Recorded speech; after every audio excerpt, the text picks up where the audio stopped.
আসন্ন দুর্গাপূজা উপলক্ষে পুলিশ বা প্রশাসনের পাশাপাশি সনাতন ধর্ম অবলম্বী যারা আছে তাদেরকে বিএনপির একজন নেতা হিসাবে আপনাদের তাদের নিরাপত্তার দিকটা আপনারা কিভাবে দেখছেন এবং তাদের নিরাপত্তার জন্য আপনারা কি ধরনের পদক্ষেপ নিয়েছেন আমি আপনার কাছ থেকে একটু জানতে চাচ্ছি।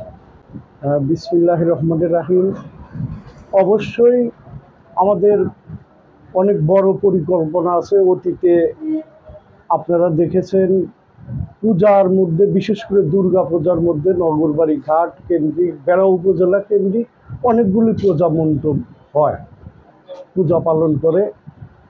আমি আশাবাদী বেড়া উপজেলা বিএনপির পক্ষ থেকে, বিশেষ করে আমার জাতশাকিনী ইউনিয়ন বিএনপির পক্ষ থেকে সর্বোচ্চ সুবিধা আমরা দেওয়ার চেষ্টা করতেছি এবং করব ইনশাল্লাহ। আমার ইতিমধ্যেই ওসি সাহেবের সাথে কথা হয়েছে, আমিনপুর থানার বা আমাদের দলীয় নেতাকর্মীদের সাথে আলাপ আলোচনা হয়েছে। হিন্দু সম্প্রদায় অর্থাৎ শারদীয় দুর্গা পূজা উপলক্ষে সবার সাথেই কথা হয়েছে। আমি দু একদিনের মধ্যে এদের সাথে বসবো।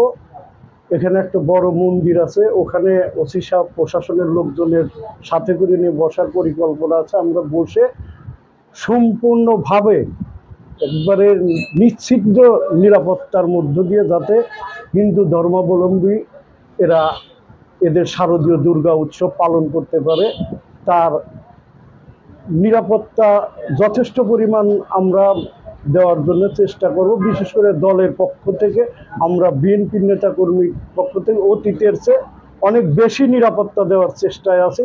ইনশাল্লাহ আমরা আশা করি অনেক ভালো কিছু দেখাইতে পারবো।